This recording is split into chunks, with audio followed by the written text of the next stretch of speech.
Culture Soccer.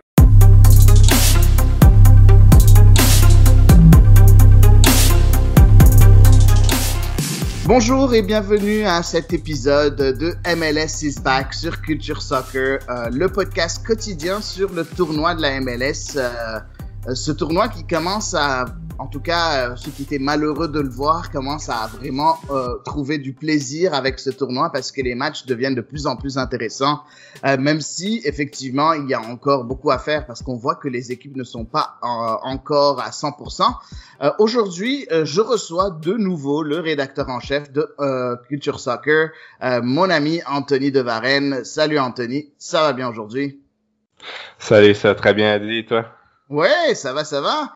Alors, toi aussi, tu penses que on recommence à avoir du plaisir? En tout cas, il y avait beaucoup de monde qui appelait au boycott de MLS is Back, mais maintenant, on sent que tout le monde est un peu plus excité en voyant, il y a eu plusieurs matchs quand même assez intéressants, puis ça a l'air que on commence à rentrer dans le vif du sujet, puis les craintes commencent au fur et à mesure à se dissiper, pas à 100%, mais à se dissiper un peu plus, n'est-ce pas? Oui, c'est ça. Et,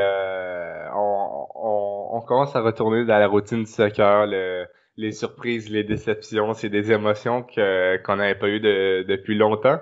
Et là, c'est ça avec la MLS qui amène son lot de surprises, c'est toujours intéressant. Exactement. Donc, on va rentrer dans le vif du sujet aujourd'hui. Donc, on a trois matchs dont on va vous parler. Les trois matchs qui se sont joués le 14 juillet. Aujourd'hui, on est le 15 juillet. Il est 8h30 le matin. Anthony et moi, on est un peu somnolents, mais n'empêche, on est là au rendez-vous comme à chaque jour. Donc, on va commencer par le premier match qui s'est joué hier matin à 9h le matin au Québec. Donc, ça veut dire 15h du côté de la France. Chicago Fire contre les Sounders de Seattle. On sait que les Sounders avaient déjà joué un premier match, le fameux 0-0 contre les Earthquakes de San Jose, tandis que pour Chicago, c'était le premier match dans ce tournoi de MLS is Back, sachant que Chicago a dû changer à la dernière minute de groupe, passant du groupe A au groupe B, en sachant que quand Nashville et Dallas ont été exclus du tournoi. Donc, on va parler en premier des 11 de départ de ces deux équipes, comme on fait d'habitude. Donc, 11 de départ du côté de Chicago, on a Kenneth Cronholm dans les buts. En défense centrale, l'entraîneur Raphaël Vicky, le Suisse, avait choisi une défense à 3, avec donc 3 défenseurs centraux, qui étaient Francisco Calvo, l'ancien de Minnesota, Mauricio Pineda et Boris Sekulic. Au milieu de terrain, on avait sur la droite le Polonais Przemysław Frankowski. Au milieu de terrain, les trois milieux, c'était Fabian Herbers, Gaston Jiménez, Alvaro Medran. Et puis à gauche, qui jouait un peu sur le couloir aussi, c'était Jonathan Burstein, le vétéran international américain. Et en attaque, 2 pointes, CJ Sepong et Robert Beric, le joueur slovène qui vient de Saint-Étienne. Je suis sûr que tous les Français qui nous écoutent le connaissent déjà très très bien. Du côté de Seattle, c'était Stéphane Frey dans les buts. 4 défenseurs avec Kelvin Leerdam à droite, Yeimar Gomez, Xavier Arriaga, Nuhutolo à gauche, au milieu de terrain, Svensson Roldan, puis grosse surprise, devant, à droite, Shandon Hopeyu, au milieu de terrain, Nicolas Lodero en tant que numéro 10, et Miguel Ibarra à gauche, et en pointe, Raúl Ruiz-Diaz. Anthony, je te parle de ces deux 11 de départ. Je suis sûr que quelqu'un qui a pas vu le match a quand même écarquillé les yeux parce qu'il y a beaucoup de très très très très bons joueurs qui sont sur le banc, n'est-ce pas, des deux côtés? Oui, c'est sûr. Quand on voit le banc des Chicago avec Luka Stojanovic, avec Mihailovic aussi, hein, l'espoir américain, c'est des gros, c'est quand même des gros noms qui sont sur le banc du côté du Fire. Moi, au début, ça m'a quand même surpris de voir Ebers sur le 11 de départ là, au lieu de ces joueurs-là. C'est surtout que moi, dans ma tête, Ebers, c'était plus un joueur de couloir. C'est là qu'on l'avait découvert avec Philadelphie. Donc, au niveau du Fire, c'était ma grosse surprise, je dirais, là, Ebers à la place de Stojanovic ou Mihailovic. Et du côté de Seattle, eh bien c'est les ailiers, hein. On savait qu'Ibarra pourrait commencer durant le tournoi, mais je m'attendais jamais à voir OPU. Je m'attendais plus à voir un Jordan Morris ou même un Roldan comme on avait pu voir là au premier match. Donc assez surpris par Brian Schmetzer. Je pense que c'est vraiment lui qui m'a le plus surpris là avec c'est ça la titularisation là du joueur formé au club là. Ouais, exactement. C'est les plus grosses surprises. Tu les as nommées.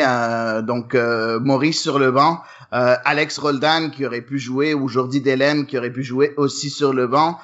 Et c'est ce petit jeune-là de 21 ans qui a fait ses débuts en MLS le match précédent, qui a eu le feu vert de la part de Brian Schmetzer. Bon, après, tu regardes le 11, puis tu te poses des questions du côté de Seattle, mais après, tu te dis, OK, c'est Schmetzer sur le banc, il sait ce qu'il fait, on va se fermer la gueule, puis regarder voir ce qu'il va nous offrir.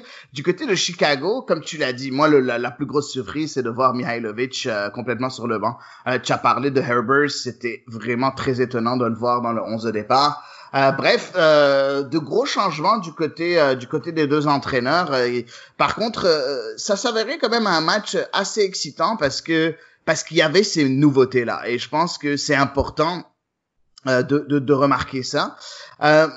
Durant le match, je pense la clé du match dans ce match-là, c'est que Chicago a joué le jeu de Seattle selon moi. Seattle, on le sait très bien que en début de tournoi, et très souvent ils aiment bien attendre, jouer un peu plus en défensif, puis aller un peu plus la contre-attaque. Chicago a fait exactement ça. Il laissait le ballon à Seattle et jouait en contre-attaque. Dans le passé, pour quelqu'un comme les Sounders, ils avaient pas de mal à ça parce que ils avaient des joueurs, des manieurs de ballon qui étaient là pour aider aider à surmonter ce genre d'obstacles-là. De nos jours, ça a l'air beaucoup plus compliqué. On a vu un Seattle des Sounders qui était extrêmement décevant. Pourtant, 60% de possession pour les Sounders, par exemple, contre 40 du côté de Chicago. Par contre, tu regardes 7 tirs, même pas un seul cadré du côté de Seattle. Sur 7 tirs, un seul cadré. On sait, je n'ai pas dit le score du match, c'était 2-1 pour Chicago finalement. Grosse surprise. Mais aussi un seul tir cadré, donc le but. Tout le reste des tirs, il y en a aucun qui a été cadré, tandis que du côté de Chicago, en contre-attaque, 10 tirs, 5 cadrés, 2 buts. T'as pensé quoi de ce match? Est-ce que tu penses qu'effectivement, c'est Seattle qui a pêché dans la possession, qui a pas su trouver la clé pour vraiment faire bouger ce bloc de Chicago qui était quand même très très compact? Oui, c'est ça, vraiment là, Seattle a eu du mal. C'est pas les mêmes alliés que lors des dernières saisons. D'habitude avec Victor Rodriguez sur une action, il peut être intincelant, éliminer des joueurs et tout. Tandis que c'est plus le cas aujourd'hui là, il est plus avec le club et tout. Donc ça mettait quand même beaucoup de pression sur OPU. Ou même sur Ibarra, et ça laissait pas mal si Seattle voulait s'en sortir, ça passait par Lodeiro et malheureusement ça n'a pas été le cas là. Mais vraiment, j'ai vraiment aimé ce que j'ai vu de Chicago. Ils ont pas mal fait la même recette que comme tu l'as dit comme qu'est-ce qu'avait fait Seattle face à San Jose. Donc j'ai vraiment aimé.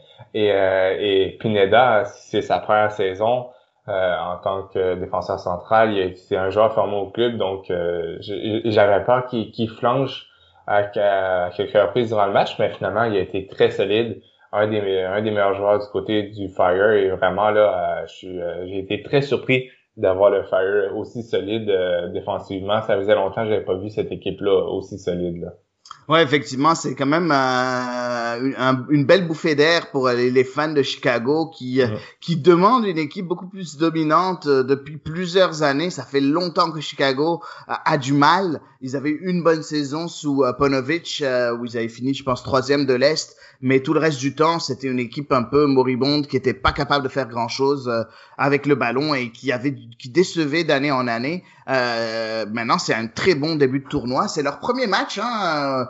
Seattle était déjà à son deuxième match, mais c'est quand même leur premier match. Il reste encore une équipe en date d'aujourd'hui qui a pas fait encore ses débuts, c'est Vancouver qui va jouer ce soir. Mais toutes les équipes ont déjà joué au minimum un match. Certaines en ont joué deux. On a parlé de Seattle, par exemple.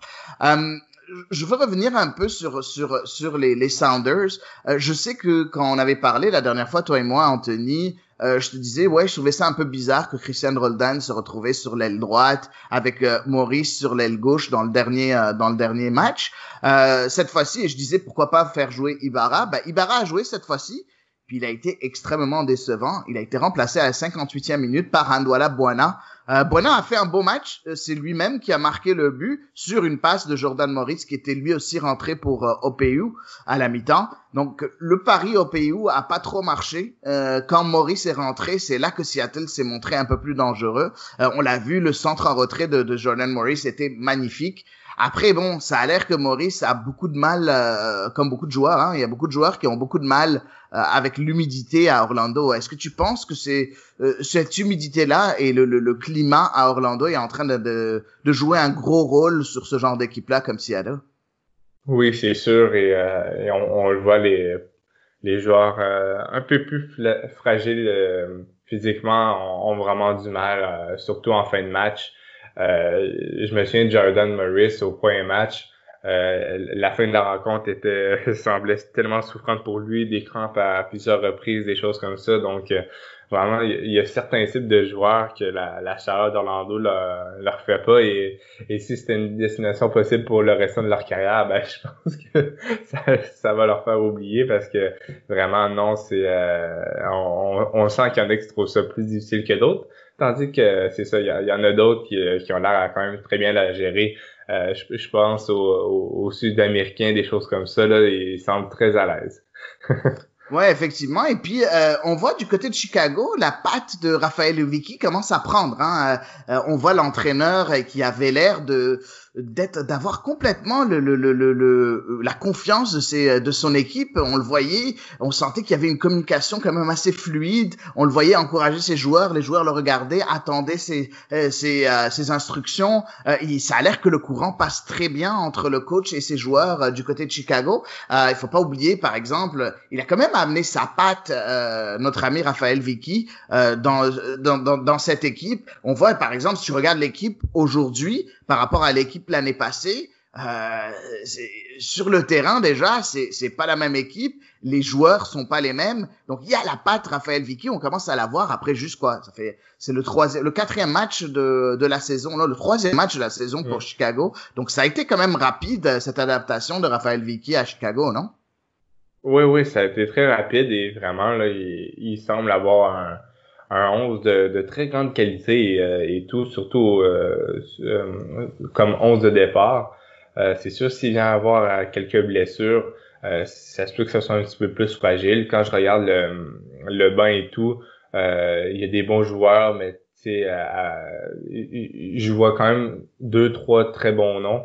Mais c'est sûr que s'il vient avoir plus de blessures, ça risque d'être un peu difficile, je pense, surtout au poste de défenseur central. Il semble pas avoir beaucoup de joueurs d'expérience sur le banc et tout. Donc peut-être à faire attention au niveau de la profondeur, mais en même temps, on peut pas trop en demander aux Fire. Ça semble être une de leurs premières saisons qui sont plus compétitifs. Donc, commençons par le 11, et il va avoir le temps de construire le banc là, lors des prochaines saisons, là. Exactement. Et on avait parlé dans le podcast où on décrivait le match de Toronto, comme quoi on comprenait pas comment Greg Vanney avait changé ses défenseurs centraux. Ben, ça a l'air que que les entraîneurs, ses collègues, les autres entraîneurs d'autres équipes ont commencé à faire un peu la même chose.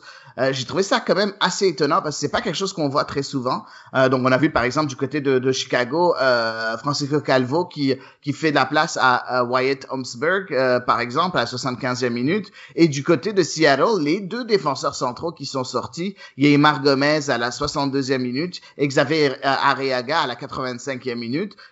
C'est quand même bizarre de voir autant de changements dans la défense centrale. Est-ce que c'est quelque chose qui t'étonne toi aussi? Et est-ce que tu penses que ça a eu une influence sur le match? Parce que si je regarde par exemple le but de Seattle, il vient 2 minutes après le changement de défensive. Et en fait, si jamais tu vois le but, Buana, il arrive à se défaire du nouveau défenseur qui est Wyatt Holmesburg pour marquer le but. Tandis que du côté de Seattle, il faut dire que la défense centrale, et on va revenir là-dessus, a eu un match horrible au complet, Gomez et Arriaga, donc c'est peut-être un peu plus compréhensible de ce côté-là. Mais du côté de Chicago, un peu bizarre de voir Calvo sortir, être remplacé par Holmesburg, et Holmesburg qui fait l'erreur qui mène au but de Seattle. Est-ce que c'est quelque chose qui t'étonne toi aussi de voir ces changements en défense centrale de la part des entraîneurs? Ben c'est sûr, ça m'a étonné parce que c'est pas quelque chose qu'on voit habituellement. Mais je pense que c'est vraiment le contexte du tournoi qui pousse à ça. C'est vraiment faire tu sais, c'est plus des matchs de 90 minutes, là, ça commence à être des matchs de 105 minutes à cause des temps additionnels et tout. Donc c'est vraiment des gros matchs et les joueurs jouent aux 3-4 jours là. Donc plus aux 4 jours là. Donc faut quand même qu'ils soient en forme. Et c'est ça, si si tout le monde fait l'ensemble des matchs là, à un moment il va y avoir de l'épuisement. Donc je pense que c'est plus nécessaire que voulu par l'entraîneur, parce que un défenseur central ça doit être ça, ça doit être en jambes. Si les autres joueurs ont 80 minutes dans les pattes, ils sont concentrés et tout, et quand tu rentres, t'as pas le même focus qu'un joueur qui est déjà dans la rencontre. Et on l'a vu avec Holmesburg, là, ça l'a paru. Donc c'est ça, je pense que c'est plus, on pourrait dire, imposé par le contexte que par vraiment un désir des entraîneurs, là. Ouais, effectivement, t'as complètement raison. Je pense que c'est effectivement le cas. Mais on verra comment ça va se dérouler pour le reste. Juste parler un peu comme on le dit d'habitude. Donc pour toi, le joueur du match et le pire joueur du match dans ce match-là. Tu sais quoi, cette fois-ci, je vais commencer. Je te donne toujours la main. Cette fois-ci, je vais commencer cette fois-ci moi-même. Pour moi, le pire joueur du match, c'est Xavier Arriaga. Sur le premier but, il juge mal le ballon, ce qui fait en sorte que Robert Beric s'en va en profondeur, chipe le ballon, a juste à faire un crochet pour se débarrasser de Yeimar Gomez, puis marquer au fond du but. Et puis, de nouveau, même sur le deuxième but, si tu regardes le corner qui arrive sur corner avec le but de Mauricio Pineda, Arriaga arrive et il peut il peut regarder, s'il regarde le ballon, il est capable de dégager avec la tête, sauf qu'il regarde pas comme il faut le ballon, il laisse le ballon passer, puis Pineda au deuxième poteau a juste faire un plat du pied et la mettre au fond du but. Donc pour moi, Arriaga est fautif sur les deux buts, très très fautif. Il a pas fait grand chose de bon dans ce match-là. Et du côté du meilleur joueur, selon moi, c'est un peu difficile parce que j'ai pas trouvé qu'il y a eu un joueur qui est vraiment sorti du lot. Donc moi j'aimerais le donner à Mauricio Pineda et je vais le dire pourquoi, parce que tu as dit comme quoi c'est un joueur formé au club, c'est son 3e match en professionnel, pourtant il a 22 ans. Pour les Européens qui nous écoutent, c'est chose courante en MLS de voir des joueurs de 22 et 23 ans faire leur début en MLS, parce que il y a beaucoup qui choisissent d'aller par la route du college soccer, se faire une éducation avant de commencer une carrière professionnelle. Du côté de Pineda, c'était pas le cas c'était pas le cas spécifiquement parce qu'il vient de l'académie. Par contre, c'est un joueur qui a été très très bon dans ce match-là. Il est capable pour son 3e match en MLS de marquer le but gagnant de ce match-là. Et il a été très bon dans la défense à 3. J'ai adoré son calme et sa sérénité dans ce match-là. Est-ce que tu es d'accord avec mes choix, et quels sont tes choix à toi, Anthony? Oui, je suis vraiment d'accord avec tes choix, et j'avais les mêmes vraiment au niveau du pire joueur à Arriaga. Je pense que c'est une prestation très décevante, fautif sur les deux buts. Il a un peu laissé Gomez à lui seul, il a fait de son mieux, mais c'était pas vraiment mieux. Mais du côté du meilleur joueur, bien sûr que Pineda, il a été exceptionnel. C'est même lui qui fait la passe sur le premier but, et buteur sur le deuxième, mais c'est surtout ses prestations défensives qui ont été très solides, aux côtés de Sekulic et Calvo. Là, ça fait un bon trio. Et vraiment, il y a de quoi pour très bien construire du côté du Wiki, parce que pour vrai, là, je suis très surpris par ce trio de défenseurs central là. C'est du très bon niveau là. sur qu'est-ce qu'on a vu sur ce match-là, parce que au dernier match de Seattle, on disait qu'Arreaga Gomez c'était une très bonne paire, donc parlons pas trop vite, mais pour l'instant j'ai aimé qu'est-ce que j'ai vu de Chicago.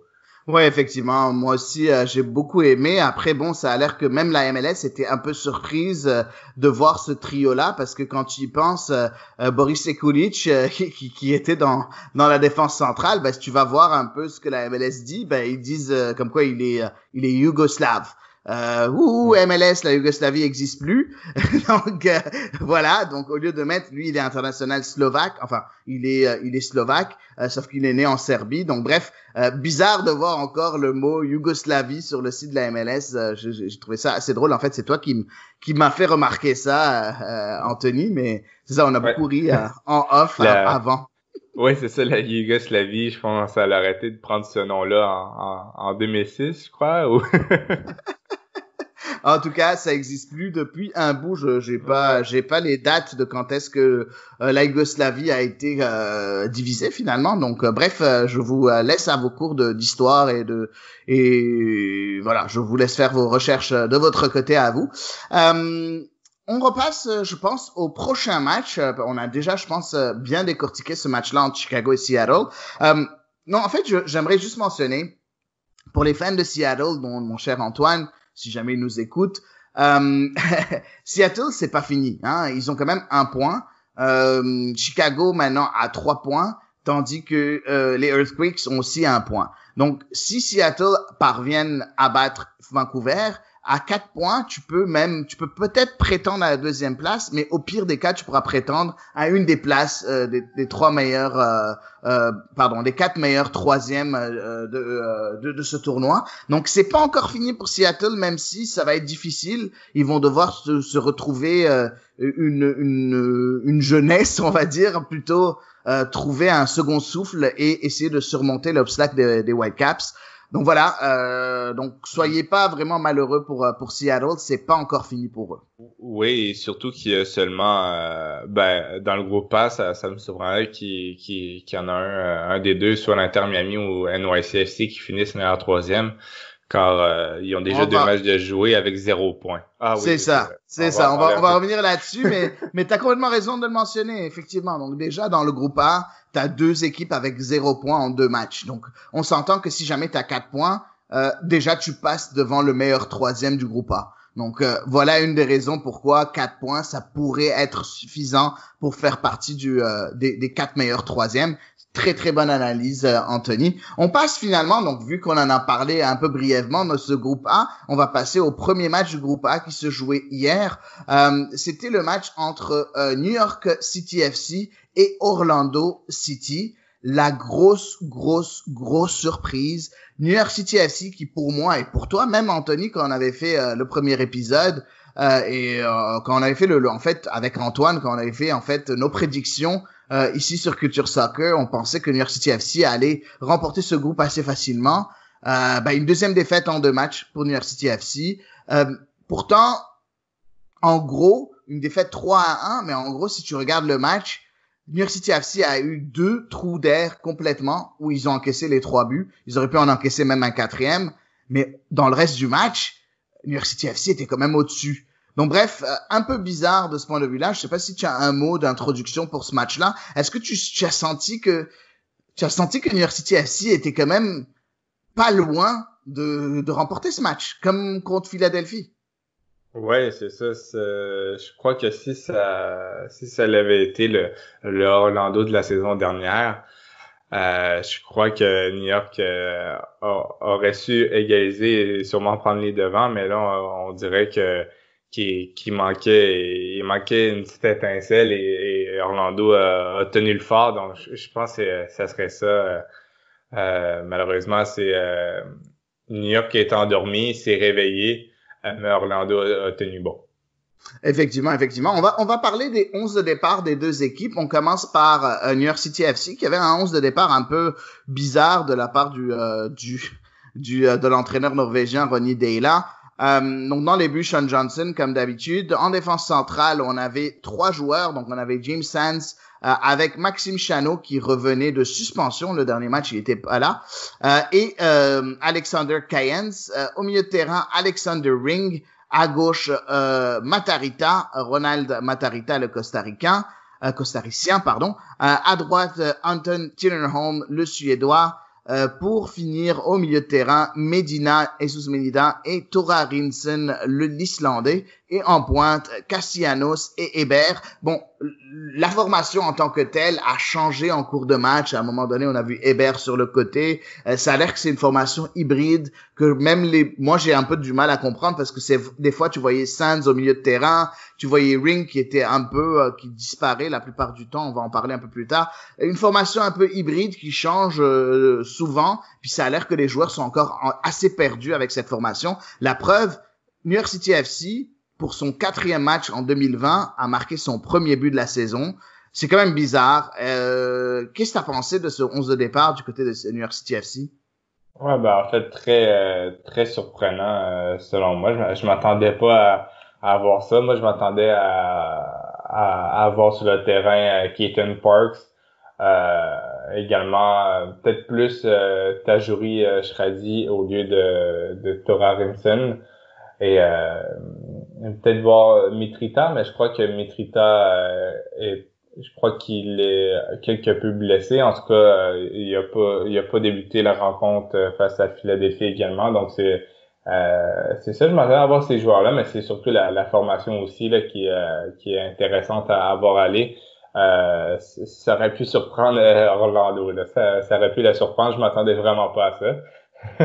Ouais, non, personne s'y attendait en fait. Et effectivement, je pense que ça a plus surpris les joueurs de New York City que les joueurs d'Orlando, parce qu'effectivement dans les 10 premières minutes, et on va revenir là-dessus, dans les 10 premières minutes, 2 buts du côté d'Orlando, 2 buts par le joueur, je pense par excellence de cette équipe depuis le début de la saison, Chris Muller. On va revenir là-dessus. Je veux parler de ce 11 de départ du côté d'Orlando City. Donc Pedro Galese dans les buts, Juan à droite, Antonio Carlos, Robin Jensen en défense centrale, à gauche Joao Moutinho, le portugais, non pas celui que vous connaissez, le milieu de terrain, c'est un défenseur gauche.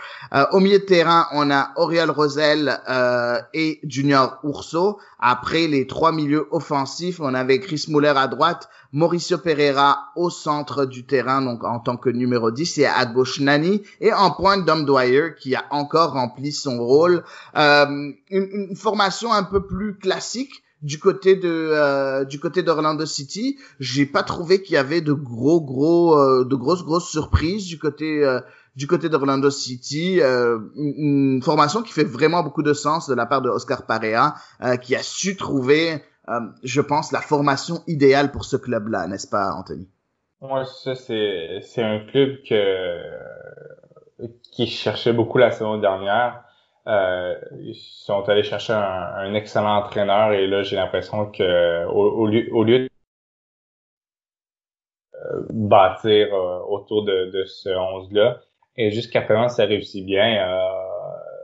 Orlando devient une surprise du tournoi et tout. Je pense qu'on va en parler un peu plus tard. Mais non, vraiment, c'est un 11 là, qui semble plaire à Oscar Pareja.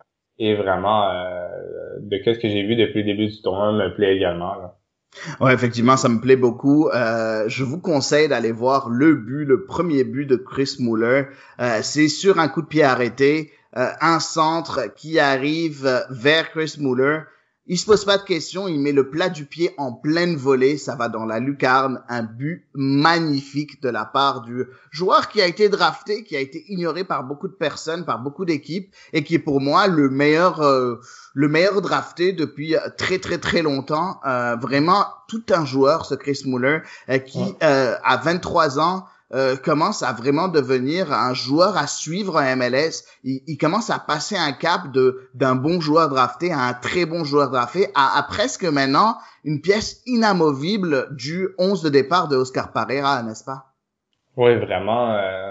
Puis il était vraiment bon en 2018, en 2019 également, mais là, en 2020, il est sublime. Là, c'est 4 buts en 4 matchs. Vraiment, Honnêtement, je pense que aujourd'hui, si je dois faire un choix entre Nani et Muller, je prends Muller.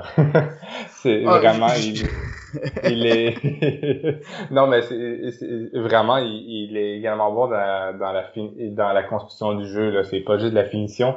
Il est vraiment important, là, pour Orlando, là. Exactement, et c'est drôle parce que tu nommais le nombre de buts qu'il a marqué.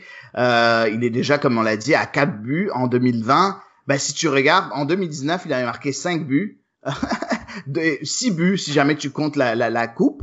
Puis en 2018, il avait marqué 3 buts. Donc on s'entend qu'il a déjà dépassé son total de 2018. Il est à 1 but de dépasser, d'égaliser son total de 2019. Enfin, à 2 buts de dépasser le total de 2019. Bon, Chris Muller, ça a l'air que c'est son année cette année, mais même là, d'une année à une autre, on le voit, en plus d'être décisif, dans le jeu, il est tellement important et il commence à savoir vraiment jouer et jouer avec ses forces et avec ses faiblesses. Il sait gommer ses faiblesses et il sait se concentrer sur ses forces. Il est très bon en positionnement et c'est là où il a fait le plus de travail. On l'a vu sur les 2 buts qu'il a marqués. Il a complètement éclipsé Ronald Matarrita. Matarrita était pas capable de le voir aller. 2 fois, il l'a dépassé, il l'a complètement éclipsé. Puis ça, c'est tout à l'honneur d'un joueur comme Chris Muller. Mais finalement, derrière, il y avait aussi l'équipe d'Orlando qui l'a beaucoup aidé. Donc, on a vu Mauricio Pereira qui était un peu, qui faisait partie de tous les bons coups. C'est lui qui a été l'Uruguayen, c'est lui qui a été à la baguette souvent de ces buts-là.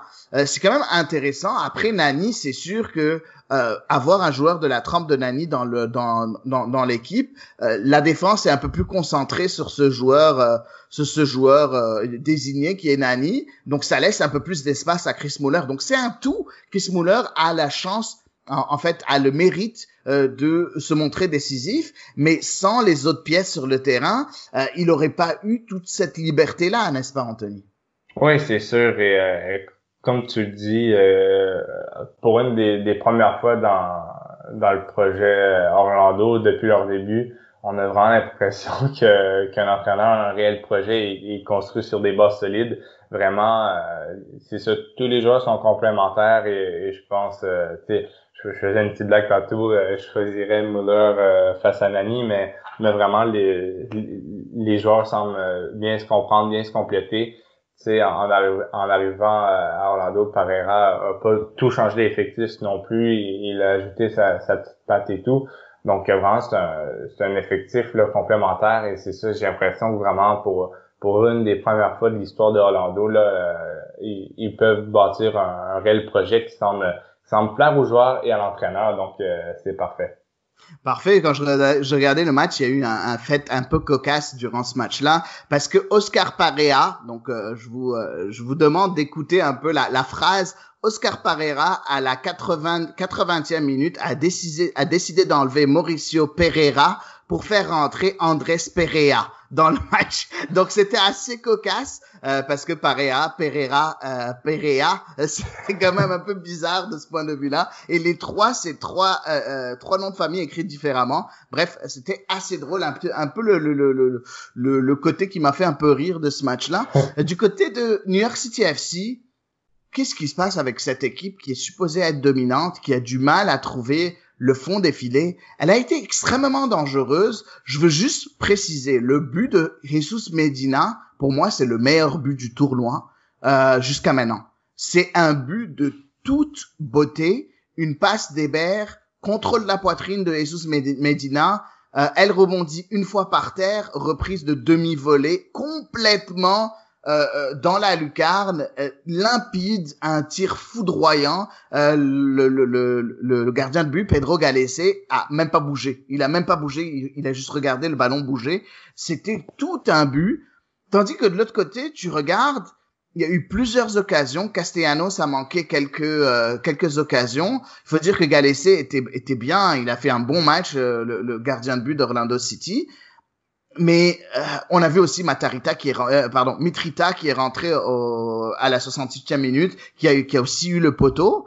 Est-ce que tu penses que c'est de la malchance ou est-ce que tu penses que il manque cette qualité pour New York City FC ou est-ce que tu penses qu'il y a un problème tactique du côté de New York City FC? Moi, j'ai ma réponse, j'aimerais avoir la tienne. C'est une bonne question. J'ai j'ai l'impression que le NYCFC sont jamais loin, sont jamais largués. Même le match face à Philadelphie, à un moment du match, ils dominaient et tout. J'ai l'impression que le problème de ce NYCFC, c'est le fait que les joueurs parfois semblent perdre les consignes de l'entraîneur. Et ils semblent, on dirait qu'ils s'endorment sur le terrain, ils laissent l'adversaire faire ce qu'il veut. Il encaisse un but, il encaisse 2 buts, et par après, il se réveille. Et là, c'est le bon NYCFC qu'on connaît. Et après ça, ben, il peut y avoir la malchance qui arrive, mais je pense que les joueurs, ils ont tout simplement qu'à eux-mêmes pour être déçus, parce que vraiment, soit ça ou le warm-up est pas bon, je sais pas, mais il doit avoir un côté tactique, peut-être que les joueurs comprennent pas à 100% l'idée de l'entraîneur, mais je pense que c'est aussi une faute qui va aux joueurs. Tu sais, c'est pas normal que tu te fasses autant dominer et par après tu domines autant. Là. Je pense pas que c'est la faute est seulement sur l'entraîneur. Je pense que c'est également les joueurs. C'est peut-être pas les meilleurs joueurs pour ce schéma tactique-là, je le sais pas, mais non, je pense que c'est un mélange de tout, là. Ouais, effectivement, et quand tu y penses, moi je pense que peut-être que c'est pas les meilleurs joueurs pour ce genre de tactique là. Je pense aussi que c'est une tactique qui a l'air assez difficile à assimiler. Comme je l'ai dit, je le vois souvent où j'avais du mal à comprendre qu'est-ce qui se passait sur le terrain, parce que la tactique elle changeait assez souvent. Comme je l'ai dit, on a vu Sands en premier qui a commencé en défense centrale à une défense à 3, il s'est retrouvé au milieu de terrain. Hébert qui était en pointe, qui finalement s'est retrouvé sur le côté. Troarinsen à un moment il était au milieu de terrain, après il se retrouve sur le côté. Matarita, une fois, il est complètement défenseur défensif droit, il se retrouve gauche, il se retrouve finalement presque ailier gauche. C'était un peu bizarre ce qu'on voyait sur le terrain, mais moi je vais expliquer un peu le mal de New York City FC, pas seulement du côté tactique, parce que tu l'as dit, ça a l'air que les joueurs sont aussi fautifs, et je suis complètement d'accord avec toi. Un joueur comme Alexander Ring, qui est pour plusieurs, dans les dernières années, un des meilleurs milieux de terrain de la MLS. Il a été invisible depuis le début de ce tournoi, que ce soit contre Philadelphie ou que ce soit maintenant contre Orlando. Invisible. C'est un joueur qui est supposé jouer, non seulement à être capable de jouer en tant que récupérateur, mais aussi c'est un milieu relayeur de très très haut niveau, le Finlandais. On le voit juste plus dans le match, on le voit plus du tout. On a comme l'impression que ce joueur n'est plus que l'ombre de lui-même. Et pour moi, quand t'as ton capitaine et un de tes meilleurs joueurs ne plus être là, c'est quand même difficile. De plus, faut pas oublier, on a la pièce maîtresse de New York City FC qui jouait pas, Morales, qui était pas là. Donc ça c'est aussi un gros moins pour Maximiliano Morales qui est pas là. On sait combien New York City FC compte sur ce joueur-là. Malheureusement, quand il est pas là, ça a l'air que ça marche pas. Donc, il était même pas sur le banc, Maximiliano Morales. J'ai pas su ce qui s'est passé. Est-ce que tu as des nouvelles par rapport à Morales? Non, c'est peut-être le fait que l'entraîneur, il a peut-être pris un petit coup à la fin du match contre Philadelphie, mais je suis pas certain. Il me semble que j'ai souvenir de peut-être le voir sortir, mais je suis pas, je m'en souviens pas, malheureusement, non. Ouais, c'est sûrement une blessure quelconque, parce que je doute très fort que tu peux te permettre d'avoir un joueur de la sorte puis décider volontairement de pas le mettre même sur le banc. Il était sorti, oui, à la 76e minute contre Philadelphie pour Zelalem, oui, donc effectivement, donc c'était une blessure musculaire comme tu l'as dit. Donc bref, ça a l'air que c'est difficile. New York City FC, on peut dire que ils ont fait une croix sur le tournoi, ça a l'air, parce que comme on l'a dit, tu l'as mentionné un peu plus tôt, Anthony, pour New York City FC, ça a l'air d'être fini, parce qu'avec 0 points en 2 matchs, même si jamais ils gagnent leur dernier match qui va se jouer contre l'Inter Miami, tu as raison. Contre l'Inter Miami, Ouais, ça va être difficile avec 3 points. Déjà qu'ils ont un -3 de différentiel de but, un des pires différentiels de but, un des pires différentiels de but de la MLS, c'est Cincinnati qui va pas bien non plus. Ça va être difficile et University FC doit quand même jouer ce 3e match parce qu'on n'oublie pas les 3 matchs qui sont joués dans la phase de groupe, ils comptent pour la saison régulière, donc va falloir se reprendre du côté de University FC, n'est-ce pas? Oui, c'est sûr, faut se réveiller puisque c'est le genre d'équipe que les partisans ont pratiquement toujours été habitués à des playoffs. Donc, je pense que ça serait un gros choc à New York de pas voir les playoffs.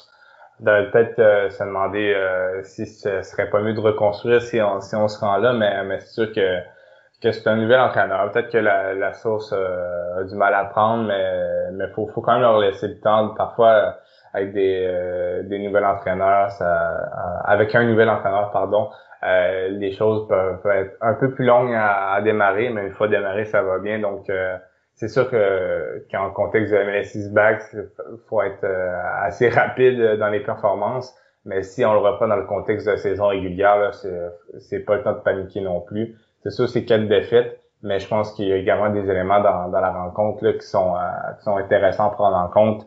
Il y a eu plusieurs belles chances du côté de NYCFC. Il y a eu un petit côté de malchance, mais c'est ça. Ils ont eu des belles séquences de possession, des occasions dangereuses. Ils ont beaucoup tenté de tirer au filet, donc il y a quand même des bonnes choses à retenir si on enlève le contexte MLS is back là. Ouais, c'est sûr, mais comme tu l'as dit, c'est quand même 4 défaites. 4 défaites ouais. Pour une équipe qui est supposée qui était championne de l'Est en 2019, on l'oublie, qui était quand même championne de l'Est en 2019 hein. Ouais. Donc je sais pas quoi dire. Est-ce que finalement les joueurs vont comprendre la tactique de Delia? Est-ce que finalement les joueurs vont remarquer qu'ils vont mal? En tout cas, il y a une grosse remise en question à faire du côté de New York City FC. On sera là pour en parler, bien évidemment, tout au long de la saison, 6 saisons il y a. Revenons finalement à ce match-là. Pour toi, le meilleur et le pire joueur du match, cette fois-ci, je te laisse la parole. Je commenterai après. Parfait. Ben, c'est sûr que le meilleur joueur, c'est dur de pas le donner à Chris Muller. 2 buts, il est tellement important dans les matchs d'Orlando. Comme je l'ai dit un peu plus tôt, c'est pas juste dans la finition, il crée des occasions également. Donc, je dirais Chris Muller. J'aimerais ça aussi donner un petit crédit une mention honorable à Tesha Akindele parce que vraiment, c'est le genre de joueur qu'on tend à oublier en MLS, mais vraiment, depuis qu'il est à Orlando, là, il fait très bien. Et il avait fait 10 buts la saison dernière et il a marqué on pourrait dire le but d'assurance dans la rencontre d'hier. Donc, petite mention à Tesha Akindele. Peut-être pas pour son match, mais plus pour l'ensemble de son travail à Orlando. Et du côté du pire joueur, ben, tu l'as dit tantôt, Alex Ring, là, il est devenu invisible.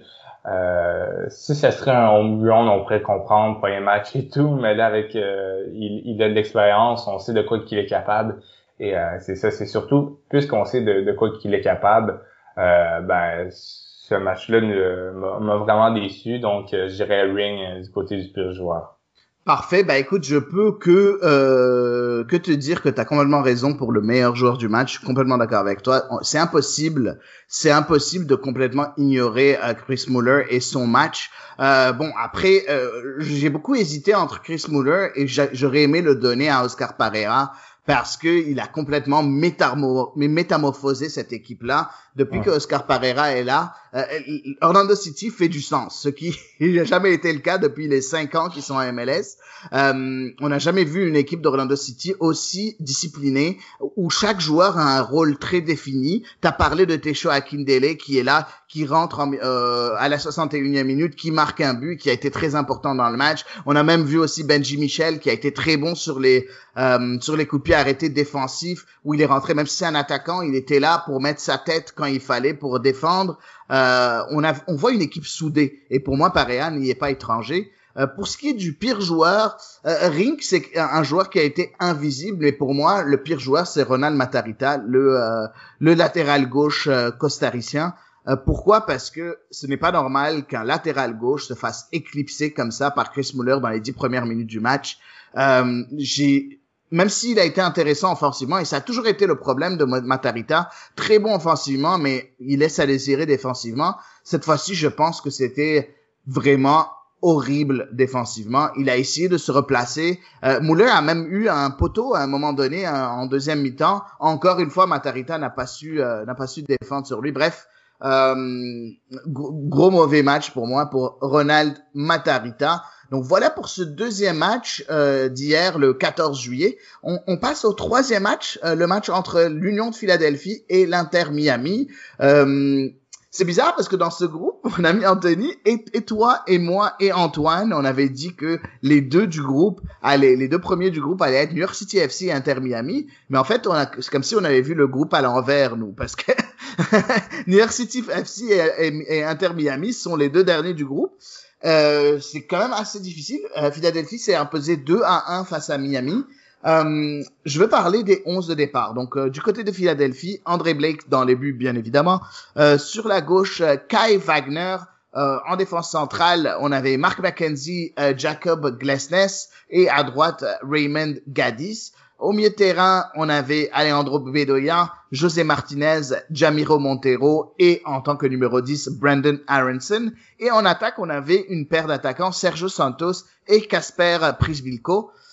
Du côté de l'Inter Miami, c'était Luis Robles dans les buts, Figal à droite, Roman Torres et André Reyes en défenseur central, à gauche Ben Sweat, au milieu de terrain Victor Ulloa, Will Trapp, les trois milieux offensifs, on avait Louis Morgan à droite, Rodolfo Pizarro en tant que numéro 10, un peu bizarre, et Mathias Pellegrini à gauche et en pointe Julian Carranza, l'Argentin de 20 ans.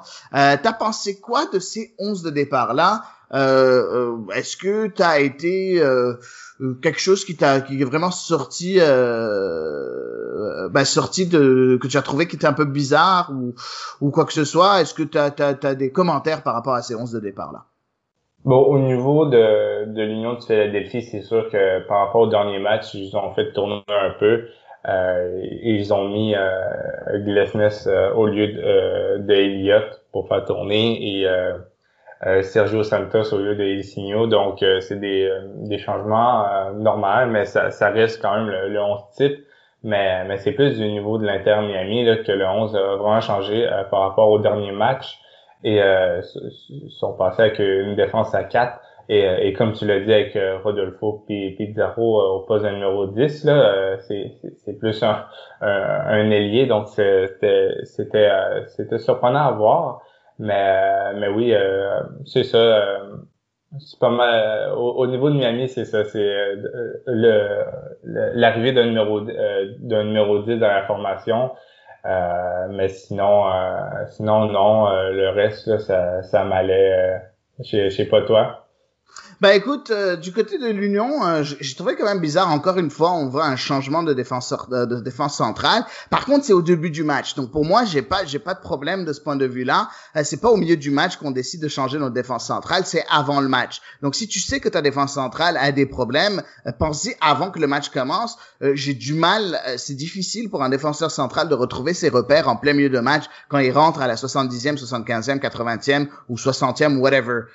Et dans ce cas-là, j'ai bien aimé Jim Curtin qui a vraiment pris le risque de mettre une nouvelle charnière centrale, mais au début du match, et ça a très bien marché entre Glesnes et Mark McKenzie qui était encore là.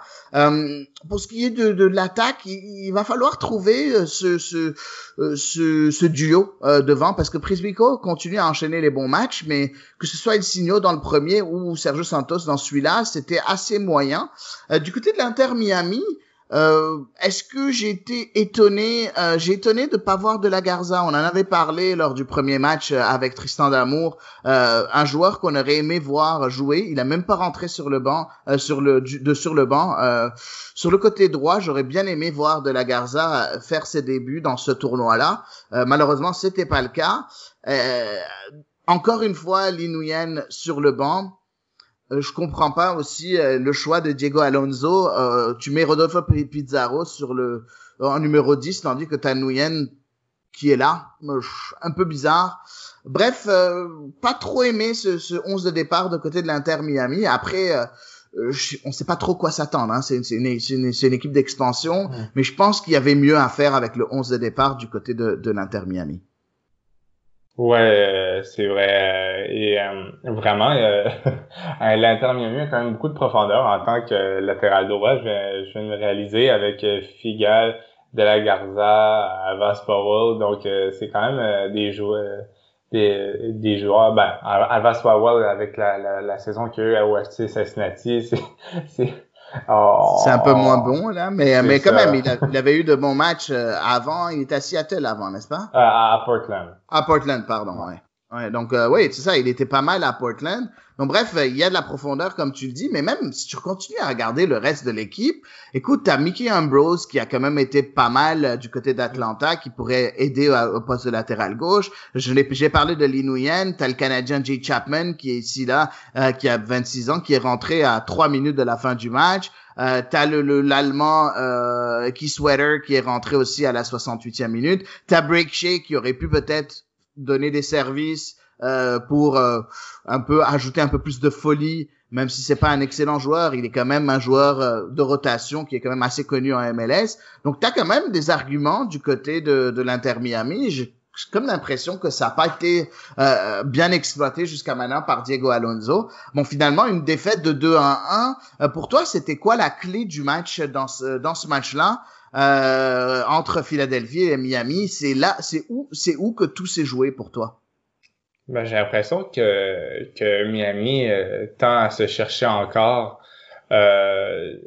En tant qu'individualité, j'ai l'impression qu'ils ont tous des qualités, pas tous, mais par exemple, si je prends les joueurs offensifs, là, Pellegrini, Pizarro, Morgan, Carranza, j'ai l'impression que c'est d'un niveau supérieur de qu'est-ce que l'Union avait, mais j'ai l'impression que en tant que collectif, c'est l'Union qui a eu le dessus, et je pense que c'est ça qui va être travaillé à Miami, de vraiment travailler la cohésion. C'est ça qui est toujours difficile avec une équipe d'expansion, parce que Miami a quand même eu 55% de la possession, mais malheureusement ça a pas porté fruit beaucoup, là. Il y a comme eu 4 tirs cadrés, mais il a fallu qu'Andrew Blake à quelques occasions fasse des belles arrêts, mais vraiment c'est ça, on dirait il manque le petit côté collectif, la petite magie que en ce moment Philadelphie a. Et je pense que c'est ça qui manque à Miami, là. Faut quand même être patient avec eux. C'est une équipe d'expansion, donc je pense qu'on avait de grandes attentes, vu que c'était le club de Beckham. En fait, certains avaient de grandes attentes. Moi j'ai été un peu plus réservé, mais non, va falloir être patient. C'est ça. Je pense que c'est plus la patience. Je pense que c'est normal. Ils se sont quand même bien battus face à l'Union de Philadelphie qui est en forme depuis le début de la saison. Donc c'est pas mauvais non plus. Et c'est ça. Je pense que c'est vraiment une question de temps. Je pense que la saison prochaine, là, Miami risque d'être très dangereuse. Je pense que c'est juste que cette saison, c'est ça. En plus de se chercher un peu, j'ai l'impression que les joueurs attendent l'Inter Miami de pied ferme. On pourrait dire comme un champion en titre, mais d'expansion. C'est l'équipe à Beckham, donc tout le monde veut impressionner, et ça leur rend pas service non plus, là.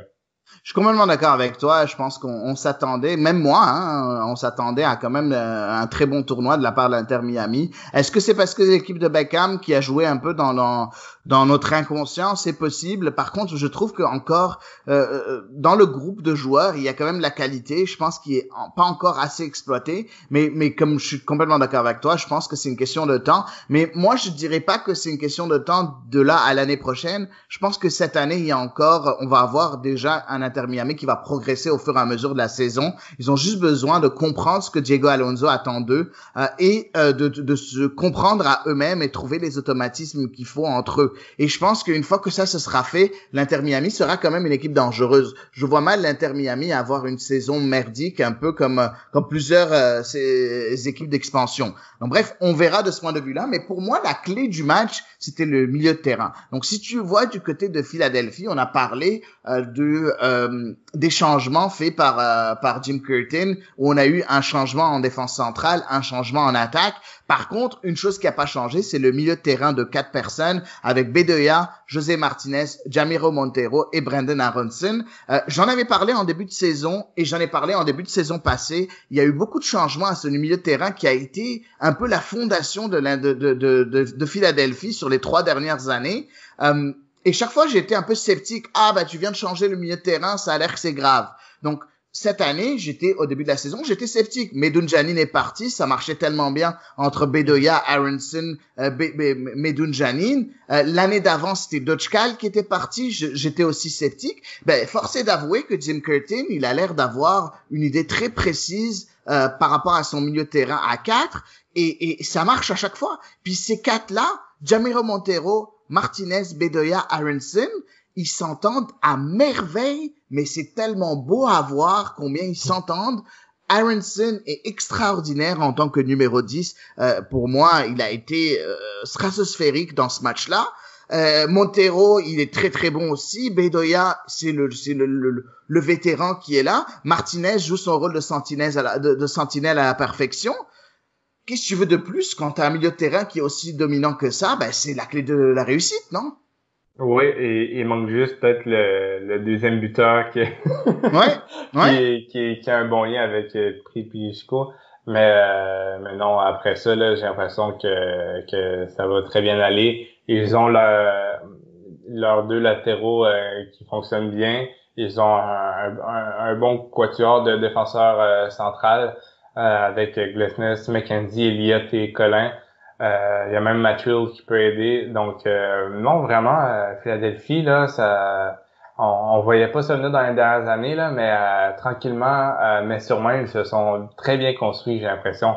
C'est surtout la formation là qui les aide grandement avec Aronson, McKenzie.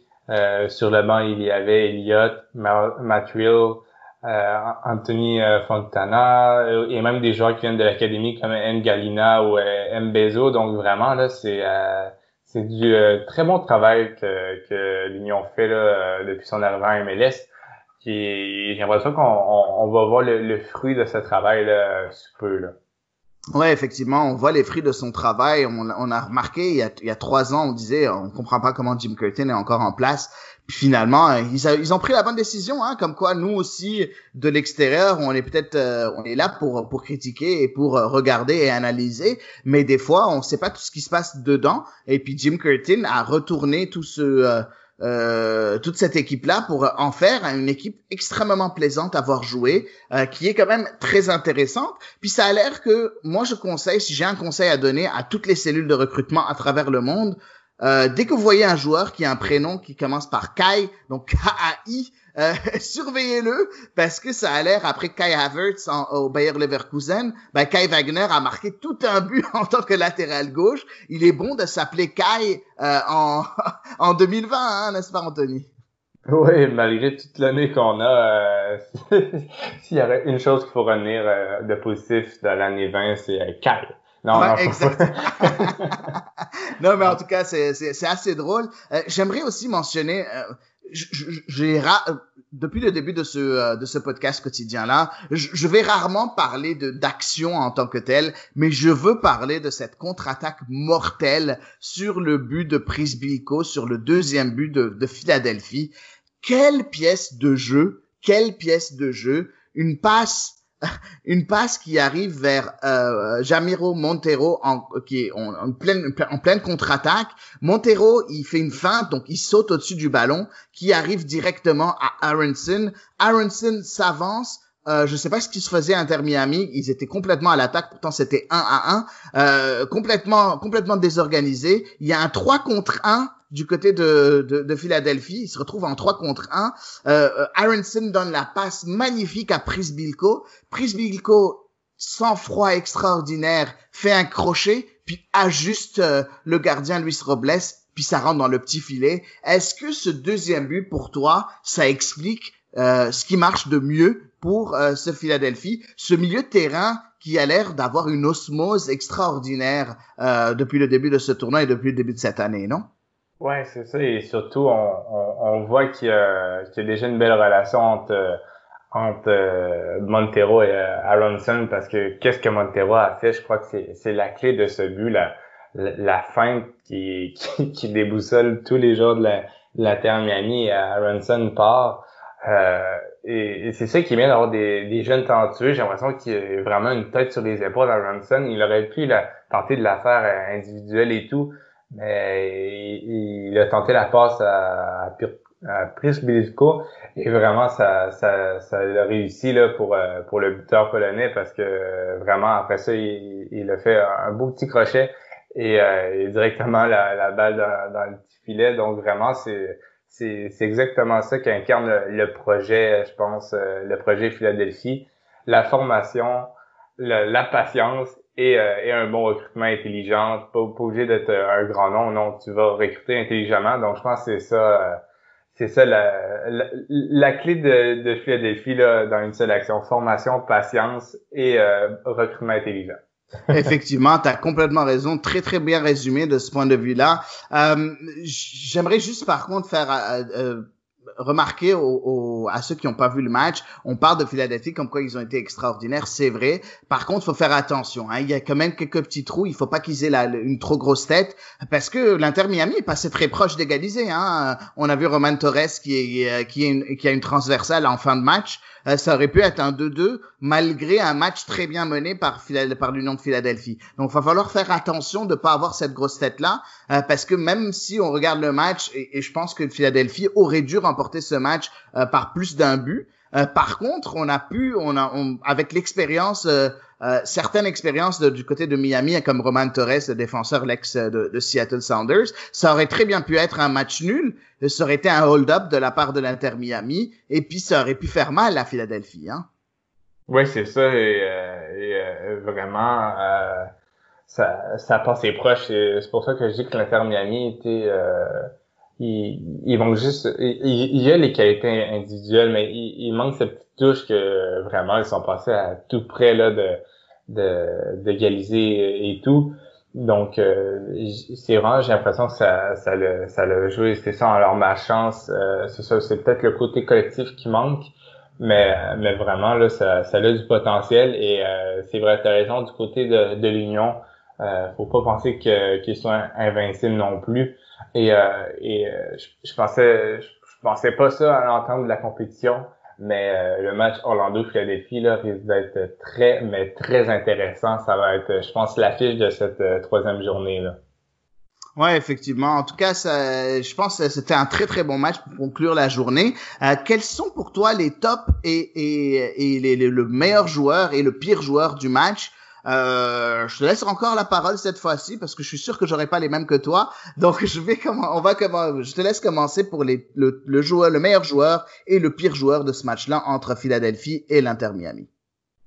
Parfait. Ben moi, au niveau du pire joueur, donc ça va du côté de l'Inter Miami, moi c'est choix facile, mais c'est carton rouge Andrés Reyes, parce que vraiment oui, ça va, c'était dans les temps additionnels de la 90e minute, il y avait pas beaucoup de choses qui pouvaient se passer, mais on sait pas dans les derniers instants qu'est-ce qui aurait pu se passer justement, et mais c'est surtout qu'il met son équipe dans l'eau chaude pour espérer l'emporter face au NYCFC, parce que vraiment au niveau de la défense centrale, l'Inter Miami n'a pas beaucoup de profondeur.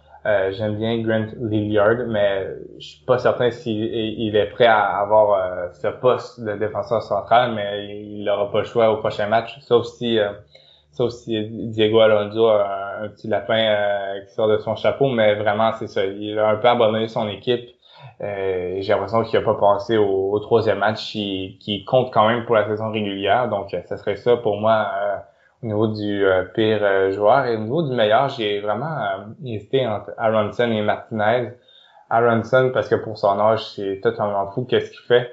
Vraiment, il a 19 ans, il a fait une belle passe. J'ai aimé qu'est-ce que j'ai eu de lui durant le match, hein, mais je vais le donner à Martinez parce que vraiment, comme tu dis, il joue son rôle de sentinelle à merveille, mais c'est surtout moi une surprise pour moi en ce début de saison.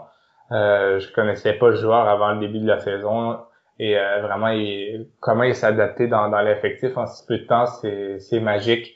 Et vraiment, il tient très bien le milieu de Philadelphie. Donc moi, le meilleur joueur du match, je le donnerais à Martinez.